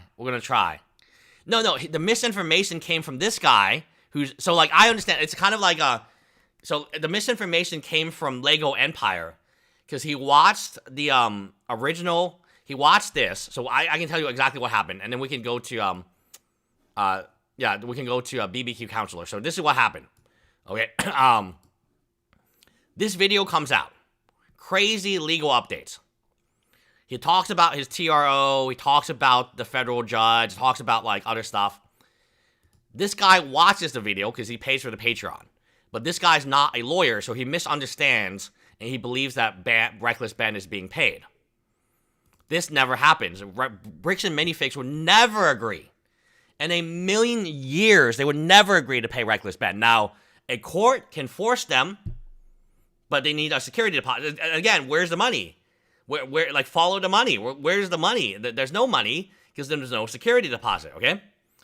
And then Legally Mindset watches that guy's video, right? He's just watching his video. He's watching, I guess, like, his entire video because, like, I'm seeing the Lego stuff. And then he comes to a conclusion that, yeah, he is paying him. But from what money? From what money is he paying? And then BBQ says, at best, okay, so let's confirm that there is no paying, right? So BBQ says, did Bam secretly pay him? Again, with what money? Oh, Monkey, so Ben cannot be paid due to lack of security bond, or is he going to have to prove that Graph messed up? Yes. So number one, Graph has to be proven to mess up. The TRO has to be proven to damage, which it hasn't been proven yet. The TRO is still in effect, right? The TRO is still in effect. Our playlist is just going to be, like, whatever our live streams are, right? That's our playlist. But yeah, correct. There's no money. Like, Bricks and Minifigs, the last thing they want to do is pay Ben. That's the last thing they want to do. Getting the gag order off and really questioning the failure to issue a security bond, given the fact that Reckless Ben makes his money through his speech. So at the end of the day, no, Bam has not paid any damages out to Reckless Ben. They've not. Again, correct. I agree 100%. BBQ is a lawyer in America, just like myself. We are not in Thailand doing whatever people in Thailand do. Okay? We are not this guy. This guy is clearly not a lawyer, right? I would be shocked if this guy's a lawyer. I would be shocked if this guy's a lawyer. He's doing the more Pegasus scenario. Again, I would be shocked if this guy is a lawyer. It looks like he makes, like, yeah, just like us. All we do is talk. So he's been talking about Bricks and Minifigs because it's good. It's good views, right? So what happened was, just like BBQ said, no. So let's listen to BBQ again. Just make sure that we're correct. Okay. A security bond, given the fact that Reckless Ben makes his money through his speech. So at the end of the day, no, Bam has not paid any damages out to Reckless Ben. They've not said they're going to pay out any damages. There was simply a negotiation. I will eat a sock if this guy's a lawyer, correct? Yes, I will eat a sock if this guy is a lawyer. There's no way in hell this guy's a lawyer. Right? He makes the same videos. I don't know. Did he make these videos, or he's just playing, like, the Lego game? Again, I would be shocked if he was a lawyer. By which Reckless Ben threatened to seek damages and was telling them every day I'm gagged, my damages against you goes up, so you better go with us on removing that. That was the negotiation. There was no money paid, and fortunately that seems to have paid off because both. Yeah, there was no money paid. There was no money paid. No money paid. That's what I agree with too. There was no money paid. Sides have jointly moved to get the gag order off, and we are literally just waiting on the judge to sign not, the order. not only is there no money paid, they work together, right? They work together to get the TRO modified and removed. So there is no, like, friction here where, like, hey, you owe me a bunch of money. No. It was more like, I will help you, you will help me, and let's get it removed, right? So, yeah, there's no money. There's no money going either direction. It's more like, hey, let's work together to get the modified TRO, and you get your preliminary injunction, and we're all both happy. No discussion of money was ever mentioned. So it's very bizarre. It's very bizarre. So this guy took this and said, oh, hey guys, he is agreed to pay. They're awesome. Right? And then our good friend Legal Mindset then took it and said, yeah, that's awesome. He did agree. So the problem with Legal Mindset is he never watched the Patreon video for $5. So he's made how much money from Ben? How much money has Legal Mindset made from Ben that he cannot afford the Patreon video? Is wild, right? He's using this other guy's videos to talk about the Patreon video. Sponsors, you're not getting ads, right? This is all revenue that he could be pretend that Ben was going to do that is absolutely beyond the pale. And that's where Bricks and Minifigs is just getting ridiculous, is by making those underlying things and saying, well, because Bricks and Minifigs' legal team seemingly agreed to the terms to pay Ben for every day of this temporary restraining order. No, that is not true. So again, Legal Mindset believes a non-lawyer who has no idea what he's talking about legally, and this is how he gets the views, right? Because it's very salacious, right? Oh, Bricks and Minifigs paid Reckless Ben? Yeah. It's quite salacious. It sounds amazing. Everyone wants Reckless Ben to win. Everyone's like, yeah, that's awesome. He paid. No money was ever exchanged. No money was ever exchanged. There's not a check from Bricks and Minifigs. There's not $5 under the table. You know, like, this is the again, they both work together to reach a amicable resolution, which is, we will modify the TRO if you don't go to our employees or franchisees' homes, and you don't go to the corporate office, and so on. So they had a list of things. Oh, $8 for Patreon. Yes, Patreon did update. Yes, Patreon did update recently. Order. Unfortunately, we went into a short week. Courts are closed today, and the judge didn't sign the order ahead of that. So that's it. That's my video. There was no money paid out. It was simply negotiations. So I'm 100% on BBQ's side. There was no money paid out, but if you listen to this guy, Bricks and Minifigs just agreed to pay Reckless Ben. Okay, well, that's weird because no money was ever paid out. And you listen to this guy in Thailand, Bricks and Minifigs paid Reckless Ben? The Lego scandal just took a wild turn. And of course, interestingly enough, it is these individuals that get most of the views that we don't get, because they are willing to say things that are not true. Okay? They are willing to say things that are legitimately either they don't understand it, right? Because again, the Lego Empire is not a lawyer. Either they don't understand it, but in terms of Legal Mindset, it is just to his benefit not to understand it, right? It is in Legal Mindset's best interest to not understand. Oh, Sheldon, Ben ain't been paid. Okay, yeah, so Sheldon Norcross, who would know about this, says Ben didn't get paid. So, I mean, what other, who else do we need information from, right? So, Sheldon is in chat. Shout out to Sheldon. Watched your amazing video today. And Sheldon says Ben didn't get paid. Okay. So, who are we going to believe? Lego Empire, using what seems like AI footage. Legal Mindset, who's in Thailand, who's using Lego Empire's footage and reasoning, even though Legal Mindset is a lawyer, but Lego Empire's not? Or are you going to believe Sheldon, who North Korean hackers, right? The hackers probably have told Sheldon that, yes, Reckless Ben was not paid. And even to this point, yeah, shout out to Sheldon, even to this point, the courts are closed. Like, look when it's uploaded. Look at the date of these uploads. They're like a day ago, right? So these were uploaded what, Friday when the court was closed? So like, that's weird. Yeah, Sheldon had a great video. We reviewed it. Sheldon is killing it. I think Sheldon, if he live streams, that would be very interesting. I definitely would join as a guest. BBQ, I think I'm going to last.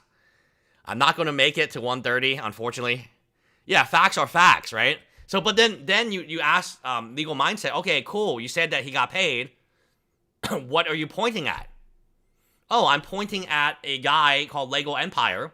So, the evidence that Legally Mindset has, that Sheldon, Legally Mindset, the only evidence that Reckless Ben got paid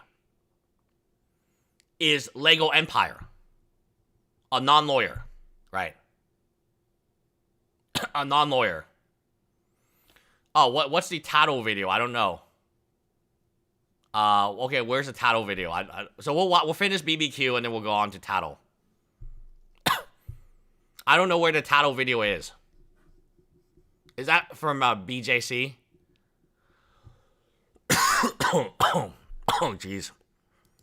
Between the sides, Reckless Ben pointing out that for every day he is unlawfully gagged, his damages against the other side go up, particularly given the unlawful prior restraint, the unlawful gag order, and the court's improper failure to impose a security bond, which I think if that had gone to a hearing would have been quickly reversed. So I hope you found this entertaining or informative. Good stuff. And if you did, please drop a like, please drop a subscribe. And if you've got any questions, please drop them down in the comments below. Also, I am going to be trying to do my very first live stream this weekend. The idea is to kind of cover what's been going on in the last week in this case and to give folks a chance to ask any questions live and kind of talk about that live. It's a lot easier to have a conversation with folks about their questions rather than kind of typing them in comments. So that will happen probably Sunday morning. I will get something up on YouTube as soon as I can. So we'll give BBQ a shout out here. We'll click on his live. Is Bam broke? And we'll put him here, down here, right here. Oh, nope. Let's exit out of chat. Okay, we'll put him here. Okay, we'll watch this video from Don't F with Justice. Shout out to Don't F with Justice. Justice for Tattle. Oh, wow. Okay, Tattle. Wow, this is 2 weeks ago. Okay, interesting. Let's see what happened to Tattle. It doesn't look good for Tattle right now, but who knows? Maybe it's safe. I have a question for these Lego laundering liars. Where's the bird? And let's get right into this. First of all, remember what Ammon, the CEO, said. However, the bird was, taken to a no-kill shelter, and hopefully it's been now rehomed. So the bird. That's just nasty behavior. So, like, your best scenario for you is it's been rehomed because you don't want Crystal to have it. Like I'm saying, like this is like horrible behavior. I'm positive the only reason they took the bird was to upset Crystal. Because there's literally no other reason. There's no other thing. Like taking the bird would just mean you take less Legos. You're actually hurting your profit line taking the bird, right? Yeah, shout out to ACOB, right?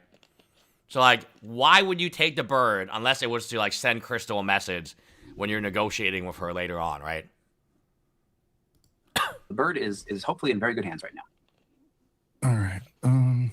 But it's Crystal's bird. You don't have a right to take it and then rehome it. It makes no sense why you would do that. Like, it's way more work for you, way more effort. Why would you do this? Yeah, out of spite. Yes, 1 billion, trillion, gazillion %. Okay.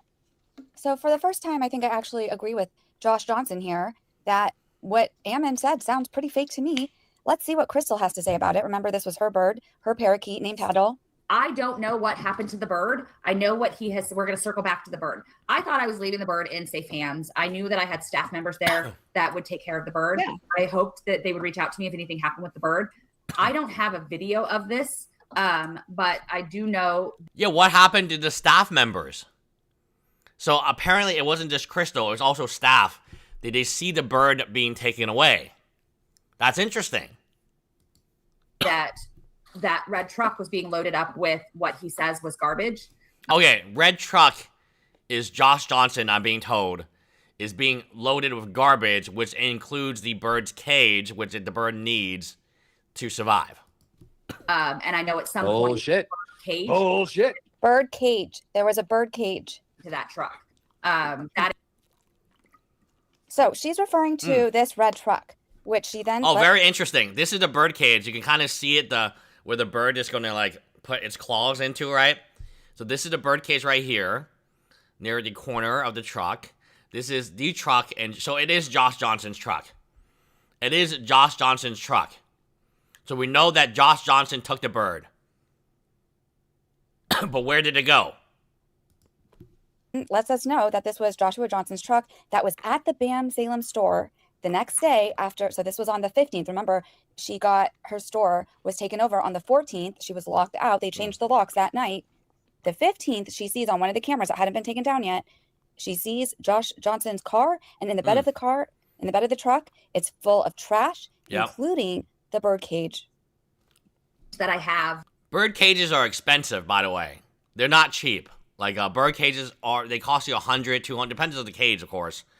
But they're hundreds of dollars for a bird cage, at least.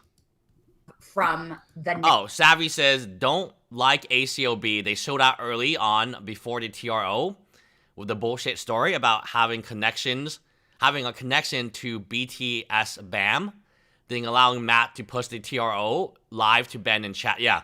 So ACOB is interesting. They have been able to get both Matt and Ammon Mcneff. But that's a very good point, Savvy. It's obviously they again, the question, so if you have a guest on, you do have to kind of like be nicer than you normally would be.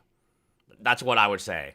But I agree with Savvy is they kind of gave easier questions than perhaps the hard questions. The next day. And there's a lot of speculation that might be Joshua Johnson's truck. It is. So it is Joshua Johnson's truck.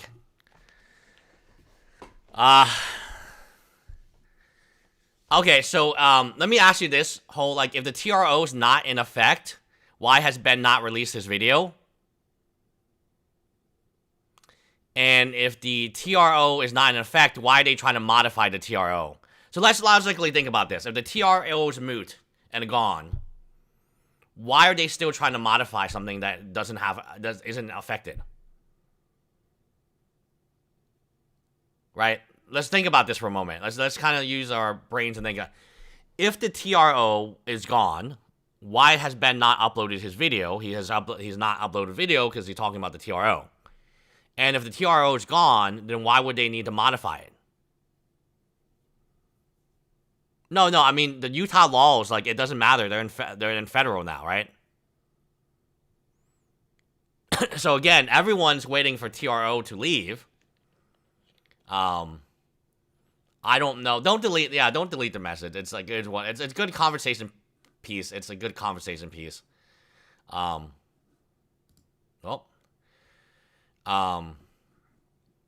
If the TRO is gone, then it's a moot point. Meaning no, TROs last. Okay, let's finish the video, guys. TROs last until they get modified or they get, rejected, right? So yeah, please, I'm sick. We can debate this tomorrow. Guys.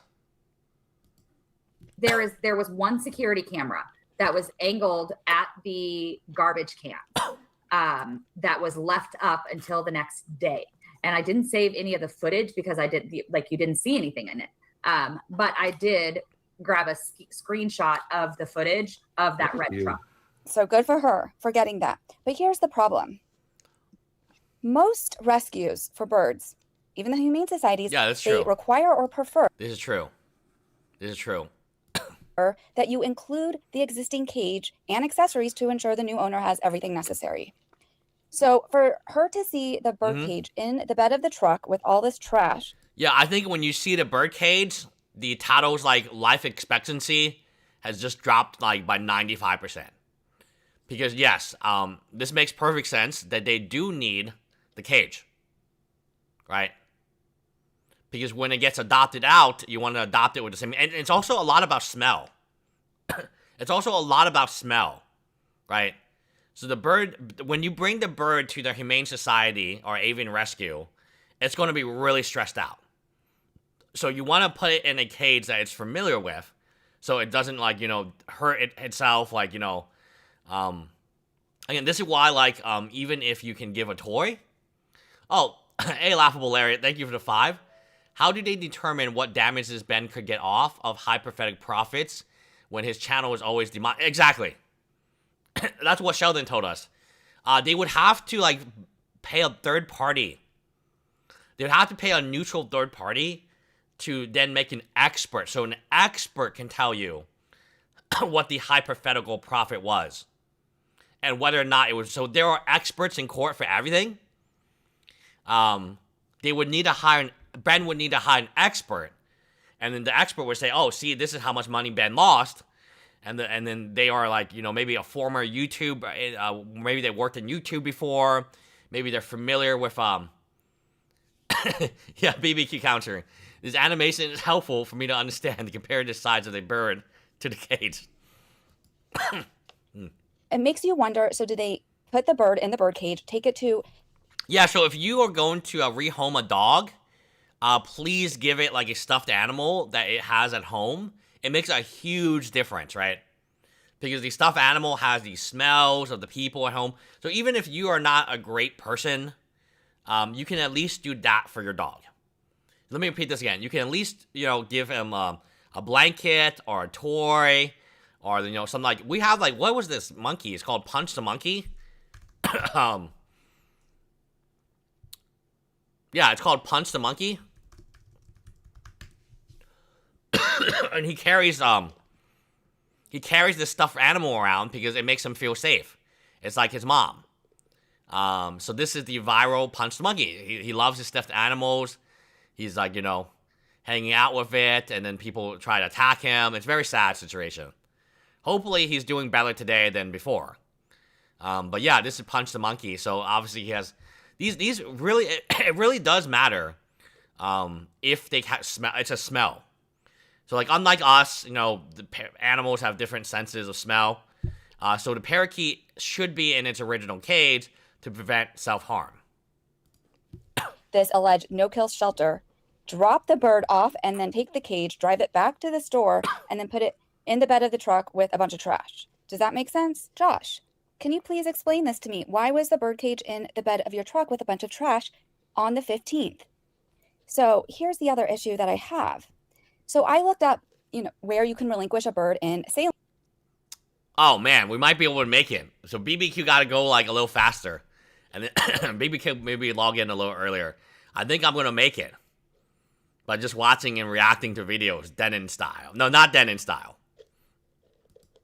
Salem, and of everything I found, almost every single location. Yeah. Actually, that might be interesting. So dogs are smell, monkeys maybe smell, maybe parakeets are like, you know, yes, the dimension of like their cage really matters. So if you put it in a smaller cage, right? If you put it in a smaller cage, it will be very upset because it's used to having a cage. So I think that's correct.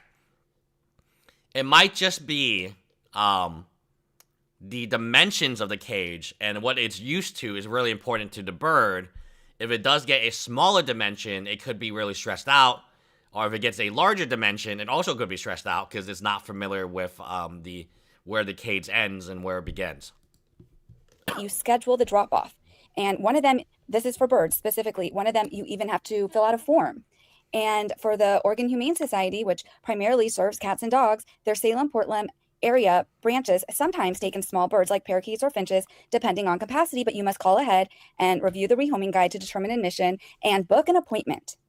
And this says surrendering a small bird usually incurs a minor fee, and they're not the only one. In fact, I found that Again, and I went and checked all of these for myself. I went into each rescue that was listed. They all require an appointment. Some of them, they're at capacity. Yeah, so like Josh Johnson, the laziest guy ever, who doesn't even have socks on or shoes on, are we going to expect Josh Johnson to... So if they just left the bird, Crystal could have took it, or one of the employees could have took it and then brought it to Crystal, and then solution. Done. That would have been the easiest solution, but instead they take the bird, and if they did actually give it to the Humane Society, they would need to schedule an appointment beforehand. They would need to schedule an appointment beforehand and maybe even pay some money. And there might not even be a space for a bird. Because again, spaces are quite limited, of course, right? Especially for birds, right? If they mostly do cats and dogs, they're designed to do cats and dogs, and a bird they might turn away the bird. So quite interesting. Josh Johnson, the laziest guy we know, is suddenly going to do all this extra work just to make sure their bird is safe. But we know Josh Johnson is very lazy. Do you think he just killed it? Do you think what's more likely? Josh Johnson killed the bird and then threw the bird cage into the back of his truck with a bunch of garbage. Or Josh Johnson called, made an appointment, probably had to buy some bird food, cleaned the cage to make it presentable, and then made a small donation. I know what I think is more likely, right? Capacity, so you definitely have to call, and you might have to wait until space becomes available. They almost all require a donation. So yes. Do you think that these losers who are blowing up their entire company and their reputation... Do you think these idiots have the patience to do this? Do you think these idiots, these idiots that are panicking and then do you think they really would do this? Because it's way more than just giving... So they took the bird from Crystal, I think, to send Crystal a message. There's no other reason to take the bird, because it makes your life much more complicated, as we see here. None of them wanted to keep the bird. None of them wanted to sell the bird cage, which already had poop in it. The bird itself has no value, resale value, right? Maybe a small resale value with the cage. Yeah, and then Ammon Mcneff hasn't been truthful about a single thing since the thing started. If he said it was taken to a shelter, I absolutely agree with that. These guys are perpetual psychopathic liars. And we expect them to make a small donation for the bird. Okay. reputations over some Lego sets would actually pay to turn in a bird? Yes, the pay part. These guys are so greedy. They're stealing Legos, right? I mean, do you guys want to go back to this video? Okay, do you want to see how greedy they are? I'm going to do this instead. This is my favorite, one of my favorite clips. Yes, this part here. Let's take a look. I thought I saw It's not in there. It's not in there? I don't think so. Nah, dude, it's not. Dude, he actually did they take it? Did they just steal? Did they just steal things, dude? Oh my. Okay, let's go confront them. Wait, hold on, bro. No. No, wait. Yeah, let's just say we're that this is the video. Yeah. Hold on, bro. You do the talking now. I do the talking.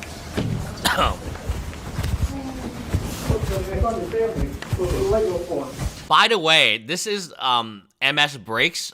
That is his Bricks and Minifig that he goes to every week. So he has other Lego challenges and so on. This is the Bricks and Minifigs.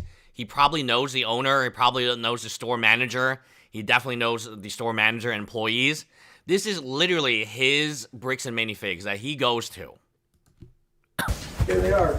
For the freak. The freak. And then he gets called the freak. I'm with him. Was there a gold one in there? A C-3PO? Oh shoot, I'm sorry, yeah. That one's fake, by the way. Thank you. Oh, it is? Yeah. And it turns out it is not fake. Plentiful of information proves that it is real. This guy then says, "Oh, I stole it, but it's fake." This is Bricks and Minifigs. This happened before Reckless Ben. Well, no, the timelines are... This happened before Reckless Ben's video. So the timeline was January 5th, 2025. Yeah, feel it is how late it is. But yeah, sorry. Let me make sure that. Yeah, everything else. It's just the weight. Why it's fake? It's fake. Just the weight. Is that why it's fake? Well, you can't take the legs apart either. So. Yeah. And then look under the arms. See the arms? Yeah. That's what? And then they later wrote him a letter. Matt Mcneff later wrote this kid a letter saying that we're going to sue you. If you work with Reckless Ben, we are going to sue you to hell and back. So let's continue to watch my favorite part. If you didn't want to buy, that's okay. Yeah, I don't want that one. Okay, cool. Yeah, if you don't want to buy, that's okay. Just don't steal it from me, bro. And again, this individual then has like some type of heart surgery, and they're trying to make this guy feel bad about it. He's in high school, by the way. He's in high school, and then they're like, oh man, he had heart surgery, he almost died. I was like, wait, what? Have a good night. So to recap, store number 1 offered us in cash 18% of the true value of our figures. Store number 2 offered 6%. This is criminal. 6%. 6%, guys. Oh, justice for Tattle. Yeah, of course. Like, do you think the way that this franchise is, do you really think they're going to make a donation? No. These guys have not donated for, like, a long time, guys. Do you really believe these individuals here are going to donate to a bird charity? Wild. Well, let's play the rest of this. Store number 3 offered 19%, and store number 4 offered 10%. 10% and attempted to steal the $1,000 minifig. And this is his local store, by the way. This is the one he goes to. Oh, GRB, thank you for the $5. Josh hates birds so much. He freaked out when he got a box. Yeah. Oh, yeah. So, like, oh, that's a good point. So, remember Josh had a rubber chicken? So, it was actually rubber chickens. It wasn't rubber ducks. The police got it wrong. So, we talked to Tyler. Tyler was the one delivering the rubber chickens. But, yeah, he was so freaked out by the rubber chickens, he wanted everyone to get arrested. Or relinquish a bird to one of these shelters or to one of these rescues. I do not buy it. And I want the receipts, Bam, because it doesn't make sense. What day was the bird dropped off at the rescue? Because remember, we see the picture here. This was the day that they took over Crystal's store. The bird cage is huge. This is a very expensive. This is the first time I've seen a bird cage. This is a very expensive bird cage, guys. This is a very expensive bird cage. They even have the cover. Like, this is not cheap bird cage, guys. Store, and Brandon Best or Brandon Worst provided this screenshot with the date or the time of 9:45 p.m. to CoffeeZilla. So between that night and the next morning, when did you make this appointment? Yeah, exactly. Yeah, exactly. This happened in the middle of the night. The animal shelter is not open. So, like, you know, like, it's happening at, like, 10 o'clock at night. Like, there's no way any animal shelter is open at that time. The next day, when the bird cage was already shown with all the other trash in the bed of the truck. And, you know, I'm trying to think, even the best case scenario, it's still a crime to abandon a pet or animal. Right. And abandoning domestic... So, again, the best case scenario is they just let the bird out of the cage, and because the bird's wings are clipped, it is the chance of survival is very, very low. This would be called pet and animal abandonment, correct? So, you just can't release in the wild and just be like, oh, well, you take care of yourself. No. That is not going to work here. Domestic animals in the wild is illegal, destructive, and inhumane. And in fact, a person commits a crime of animal abandonment if the person intentionally, knowingly, or recklessly, or with criminal negligence, leaves a domesticated animal at a location without providing for that animal's continued care. Yeah, remember, it cannot fly. Its wings are clipped. Like, it's literally the easiest target for a dog or a cat or a raccoon or something to eat it, right? Like, it cannot fly. It's almost like if you had a cat, and again, don't do this, but you de-nailed the cat and then you sent it out in the wild, it's not going to survive.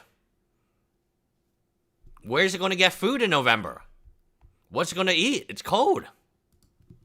And it is a Class C misdemeanor, punishable by up to $1,000 fine and or 30 days in jail. So I wonder, and that's best case scenario, that they just let this bird out.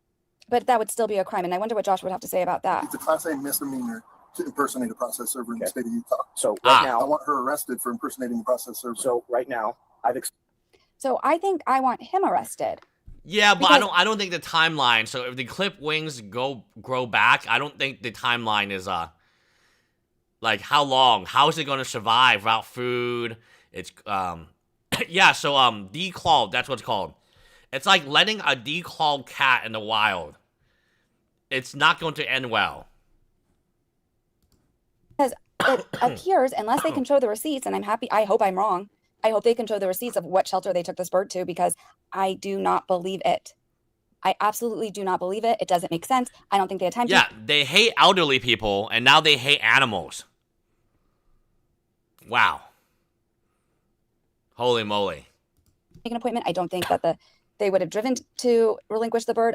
It doesn't make sense that they didn't leave the cage with the bird, as most of these rescues require. Why was the bird cage in the trunk with all the trash? Did they just release the bird? Did they, God forbid, do something worse to the bird? However, in any of these scenarios, anyone who would steal someone's pet, in my opinion, is a terrible person. Yeah. So they began this by stealing someone's pet. Like, just think about that. Think about how, like, much of a lowlife you are to steal somebody's pet. And, I honestly think it's dead. There might be a small chance they released it in the wild and somehow, another human being found it, and then they didn't know it was crystals, they didn't know what happened, and they bought it in a cage, and but certainly it wasn't these individuals. Do you really think that they're charitable individuals based on their behavior towards elderly? And behavior, let's be honest, the Waka Waka, like, they're very bizarre human beings.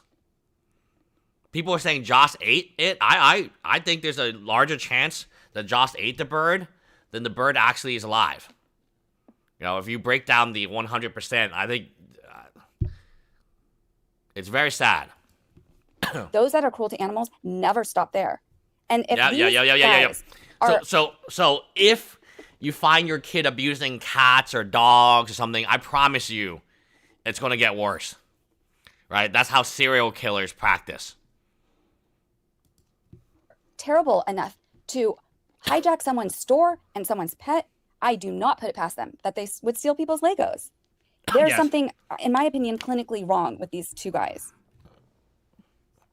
So show the receipts, Bam, of your holler-back girls. Show the receipts that your holler-back girls actually... shout out to Don't F With Justice. Really cool video. Shout out to her. She has a little sass, right? A little attitude, right? I thought it was pretty funny. Brandon Worse. That was pretty funny.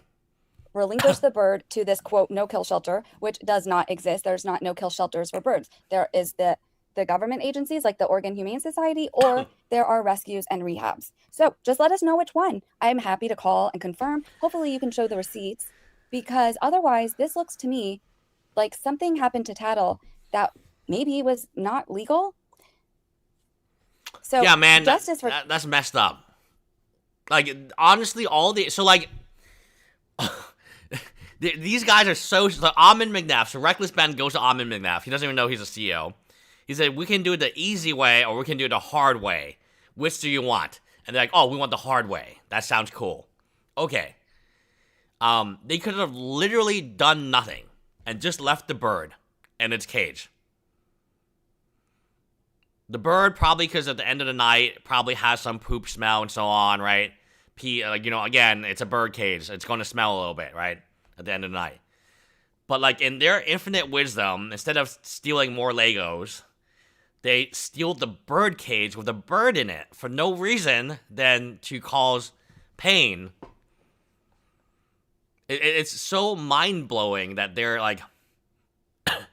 like, at some point in time, like, Ammon, Mcneff, you could have taken the easy route. Hey, we don't know where Brian's Legos are, but we're going to make it right. Brian, tell us how much we owe you. We'll look at the spreadsheets together. We'll sit in a room together, and we'll help you. We'll make you whole. Because you are a valuable customer to us, and we don't want anything bad to happen to you. No, they decided to do this the hard way. And we're truly, like, if they actually did kill the bird, they would go to jail. They would go to jail. Remember, they're not from Oregon. They're from Utah. So they would go to Oregon jail because it's Oregon criminal. Because killing the bird or abandoning the bird would have been Oregon. So, like, I mean, if you guys want real justice, ask the prosecutor in, I guess, Eugene or Salem to go ahead and pursue this. Because if they pursue it, again, it should be as easy as giving a receipt. Or it should be as easy as saying, hey, I dropped the bird to this bird shelter. It shouldn't be a difficult thing for them to do. But if they're not able to do it, the prosecutor can put more pressure on them. And if they do end up as, let's say they kill the bird, God forbid, they're going to end up in jail in Oregon. That's a crime that you can go to jail for. Justice for Tattle, hashtag Justice for Tattle, hashtag BAM sex, hashtag boycott BAM. And I really hope that they show some sort of receipts that nothing terrible happened to this bird and that it has a happy home. I want to be proven wrong. So please, BAM, please prove me wrong. And also, while I have you all here, I just wanted to address a few things from my last video. So think about this for a moment. Bricks and Minifigs is a family business, right? It's a business that wants family. You know what families have? Most families have pets. So if you really want to destroy Bricks and Minifigs, this would destroy them. Most families have pets. And pets that go missing, pets that are killed. I mean, this would rock the core of Bricks and Minifigs. I don't think the franchisee would survive this. Stealing Legos from elderly people, really bad behavior. But like I tell you, the pet people are crazy. The pet people are going to go insane for this. And mainly because, if you watch the Netflix, it was like 6 years ago, Don't F with Cats. So in the last video I did, which I'll link below if you don't have it, I was basically trying to show that once we had the U-Haul receipt and we were able to go into... No. Okay, hold on. Exactly where the U-Haul... Okay, they're not in Utah anymore. So let me repeat this again. They're not in Utah anymore. They're in Oregon. I can tell you the DA that I got elected, Kim Ogg, she got elected on a pro-pet. You know, don't abandon your dogs. You can be fined. You can even go to prison. It really depends on the district attorney, but they're not in Utah anymore. In Utah, they're safe. The American Fork Police are not going to do much to them. But in Utah, depending on the prosecutor, I can tell you that in my prosecutor in Houston that I got elected, Kim Ogg, her entire campaign was built on animals. She would have at least tried to get them in jail.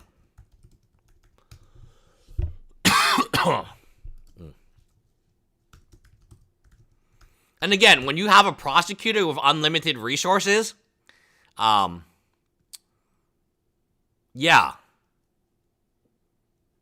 can I do for animal crisis, animal welfare, domestic violence? But she ran. Oh, this is it here. I ran videos here. Mattress Mac, human trafficking, domestic violence. Adrian Garcia, November 6th, on war, blah, blah, blah, blah, blah, blah, blah, blah. Oh, okay, so maybe it's another channel, but she had all these videos about, like, animal shelters and so on and so forth. And it really did get her elected.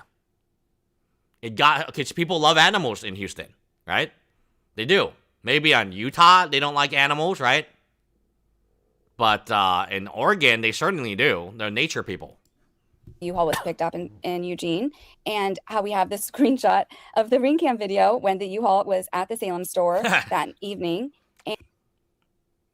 and how the employee at the BAM in Eugene recalls a U-Haul showing up with a bunch of Legos, including Star Wars Legos, and then how the U-Haul was returned to that same Eugene store, either that night or early in the morning. The time does not matter. What I was trying to show was that the mileage matters, and it basically helps confirm the story. And also, because that round trip of all those places we know of where this U-Haul was that day on the 14th with Brandon Best, that would have been around 150, 147 miles, 150, and on the receipt it said 160. Now, yes, in the video, the CoffeeZilla video, if you look at the odometer here photo, and this is also from Brandon, and it is the same. If you look up the DC 4018F, it looks like it is the same vehicle, and this would have been 186 miles. So the miles that were charged were 160. The trip for the U-Haul to have been in the Eugene U-Haul to the Salem BAM to the Eugene BAM to the Eugene U-Haul is 147. The odometer said 186. I don't know, but either way, the mileage makes sense for the trip and for all the places that we now know Brandon was that day. What doesn't make sense is this whole trailer story, how he flew into Eugene, got a rental to... Yeah, these people are perpetual liars. You cannot believe anything they say, guys. Yeah. So, like, if Ammon Mcneff says, oh, don't worry, it's been rehomed, you can't just take his word for it. You have to investigate. You have to do some research. If Tattle's been rehomed, it would be so easy for Ammon Mcneff to say where his new home is. And even if Tattle was rehomed, why would you steal Tattle from Crystal and give it a new home? That's not your... I mean, that's very stressful for a bird. That's very stressful for Crystal. Like, what was the point of this? What the point was to inflict as much pain as possible. That was the point. They wanted to send a message. To attach to a trailer they had apparently waiting for them for a hostile takeover. Yeah, correct. The U-Haul mileage shows that there's no shelter. Plus, they're literally in the... Yeah, I'm almost there. They're literally in the end of night. The end of night, guys. It's the... Oh, no, it's middle of night. Are any of these places open? Probably not. To drive, but that the car didn't work, so then they went to the U-Haul to attach this trailer to drive to Salem, and then did the things at the store, and then drove the U-Haul all the way back up to the Eugene U-Haul to drop it back off instead of dropping it off at somewhere in Salem. That story doesn't make sense. What makes more sense is that they used the U-Haul to load it up with stolen, in my opinion, allegedly stolen merchandise from Crystal, including Legos, to take to their Eugene store to drop off there. And then the U-Haul in Eugene is only 4 miles away or 4 minutes away. So they went there and dropped off the U-Haul. But what we do know, and this is either going to be in my next video or possibly in a live video, is that these RICO claims from these morons from BAM, Bricks and Minifigs, your RICO lawsuit is riddled with misinformation. Okay, so we'll give her a shout out. Don't F DFJ. Don't F with justice. Oh, wow. Okay, so he posted 1 hour ago another video. So okay, so give her a view. Wow, yeah, that's crazy. So while we were live streaming her first video on what happened to Tattle, she actually made a second video about Tattle. What the hell did BAM do with Tattle the bird? And I made a video about this a while back, but it didn't really get that much traction. It was like 2 months ago. It was called "Did BAM?" Yeah, it was like 2 months ago. Or a month, 2 weeks ago. About the Salem store for bird Tattle, timeline, receipts, and questions. And it has this thumbnail. Hey, Lego laundering liars, where's the bird? Yeah. I think the biggest thing we learned after that video was from Crystal herself, who said that Tattle is going to be part of their discovery. Their lawyer is going to be asking BAM. Yes. And they can't lie. So we are going to find Tattle and Discovery from Crystal's lawsuit. Prove what happened with Tattle the bird. They want confirmation. Because that Tattle story has red flags all over the place. Yeah, it does. Many of which I addressed in my video, but it's worth revisiting them. So red flag number 1, the cage, because most avian rescues require you turn in the bird with their cage. So why was Tattle's bird cage seen in Josh Johnson's truck with a pile of garbage the next day after the late night takeover? Did they take Tattle with his cage to this alleged no-kill shelter, give them the bird, but take the cage back with them, drive it back to the Salem store, it makes throw no it away sense with all the other garbage in the bed of Joshua Johnson's truck? Does that make any sense? No, it doesn't. And just to clarify, this is a screenshot to show that Joshua Johnson's truck was at the Salem store the next day. However, the ring... Yes. So maybe Josh wasn't there that night, but he was driving from Utah on his way. Video footage was not saved. Crystal did see him putting the cage in the truck with a pile of trash, so she took a screenshot of the truck. However, she does not have that video footage with the cage, but she saw it herself. That's how she knows that something happened by that next day, the day after the takeover. So again, Tattle had a clipped wing, so releasing him is a death sentence. That's a red flag right there. Why was the cage seen the next day after the takeover in the bed of Joshua Johnson's truck? Yeah, these guys are super lazy. How are they going to do all this stuff? And, like, why would they do all this stuff? It doesn't make any sense. These guys are, like, they can't even put their socks or shoes on most times. Why would they do all this extra effort? With a pile of trash. So, red flag number 2, the timeline. On 11/14/2024, there was a late night takeover. They changed the locks that night. Bam tells Crystal that she will be arrested if she returns, because not only was Tattle there, but she also had other belongings there as well. Yep. And the very next day, 11:15. It was a surprise ambush attack. The same thing they did with Last Relic. The same thing they did with the 65-year-old. In 2024, Crystal saw that video of Joshua Johnson putting the cage in the Joshua Johnson's truck with a pile of trash. So between that time, what did they do with Tattle? Because in my original video, I mentioned how most of these places, most of these shelters, even the Humane Society, you have to call ahead to make an appointment. You can't just drop off the bird there. Like, yeah, how were they able to find a home for it in like 24 hours or like 12 hours? Especially with birds, they are very susceptible to like avian flu and other health issues. Yep. Avian flu, yep. So birds are different from dogs and cats. Dogs and cats can, of course, get sick too. But birds, I think you have to be a lot more careful because of avian flu. Require an examination, and they possibly would have to be quarantined from the... Yes, they would require an examination. It's like fish, right? You got to quarantine your fish before you introduce it. You have to acclimate it. So, like, why would you take the cage away?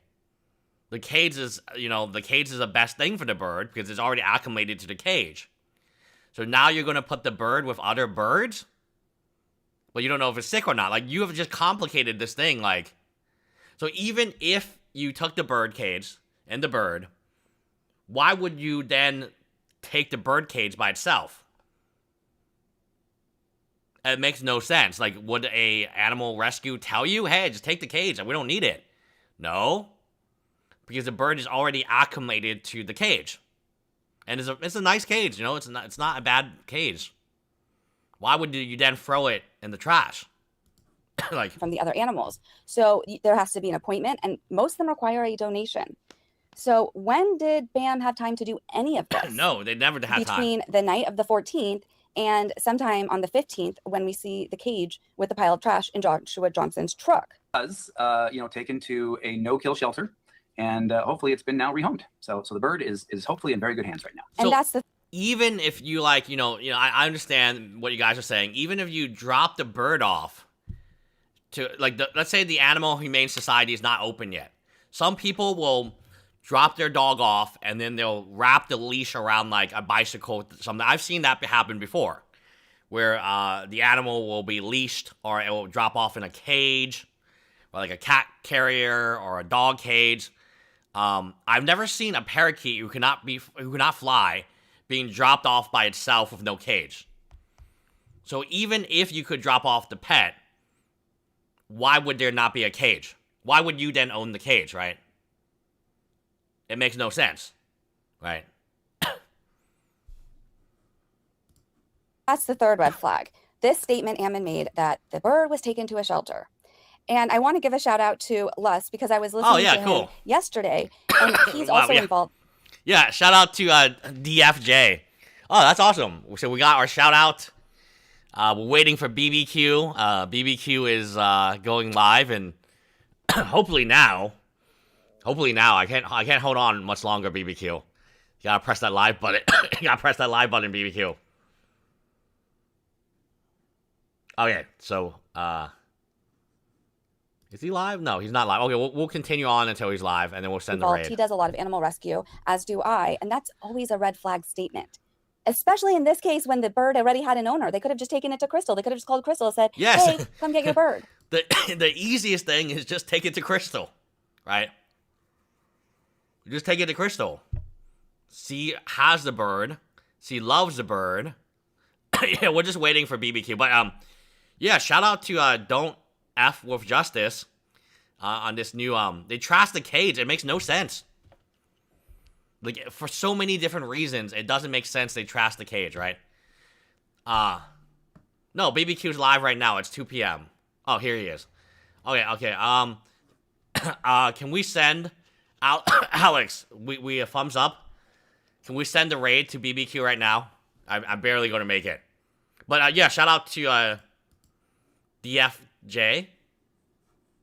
So Alex, you need a thumbs up? Yeah, I know he's live. I just need a thumbs up from Alex. Thumbs up from Alex? Yeah, I understand he's live, guys. I know he's live. We just need a thumbs up from Alex. Yeah, hopefully I get better. Thumbs up? Yeah, okay. So, okay, I'm going to assume that the raid is happening. So, enjoy BBQ. He's here right now. He is live. I'll give him a thumbs up. And I'm going to exit out, and I'll just assume the raid is good to go. Okay, bye, guys.